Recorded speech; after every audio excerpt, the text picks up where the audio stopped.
आम्हाला रात्रीच्या प्रवासाला कुठे निघाली तर अगदी 2 तासामध्ये बॅगा तयार केल्या आणि मिस्टर म्हणाले की आपल्याला फिरायला जायचं आहे. तर जायचं कुठे तर जेजुरी आणि तळकोकणात. आणि पाहतो तर काय पुढे तुम्हाला कळेलच की आम्ही कुठे गेलो आहे ते.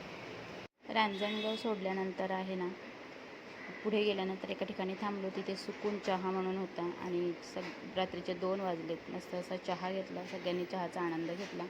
टेस्ट अगदी जिभेवर राहिली होती. सकाळी पहा सूर्योदय उगवला आणि थेट आम्ही सोलापूरच्या दिशेने पोहोचलो होतो. मस्त असा स्वामी भक्त निवासमध्ये जाऊन फ्रेश झालो.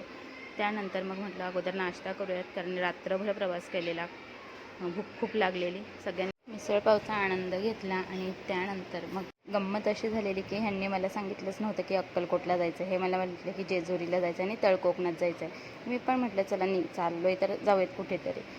पुढे गेलो, पाहतो तर सोलापूर आलं. म्हटलं नक्कीच त्यांनी मला अक्कलकोटला आणलं आणि त्यांचा तिथे थोडासा असं पचका झाला की हिला मी सरप्राईज देणार होतो आणि हे काय झालं. तर असो, मग आम्ही अक्कलकोटात पोहोचलो. खूप छान असं महाराजांचं वटवृक्षाखाली मंदिरातलं दर्शन झालं आणि त्या वटवृक्षाखाली 2 मिनटं जरी उभं राहिलं ना, खूप छान सुकून मिळतो, हे मी तिथे अनुभवलं. आणि त्यानंतर मग हे आम्ही 4 जण छान दर्शन घेतलं. तुम्हीसुद्धा महाराजांचं दर्शन घ्या.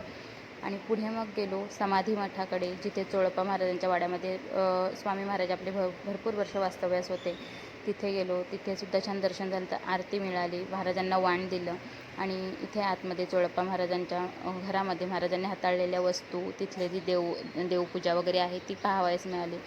खूप म्हणजे खूप वेगळा अनुभव होता. आणि तुम्हीसुद्धा आता दर्शन घ्या. इथे स्वयंभू गणपती बाप्पा आहेत, हे आपण ऐकून आहोत, ते सुद्धा पाहायला मिळाले. आणि मग त्यानंतर पुढचा प्रवास होता गाणगापूरला जायचा. तर गाणगापूर सगळ्यात अगोदर आम्ही संगमावरती गेलो. तिथे दीपदान केलं. भीमा अमरजा संगम आहे. छान दर्शन झालं. औदुंबराला प्रदक्षिणासुद्धा झाली. आणि हा जो दत्तू आहे ना, तो आम्हाला तिथे भेटला. त्यानेच आम्हाला संगमावरती नेलं आणि मंदिरामध्ये सुद्धा आणून सोडलं.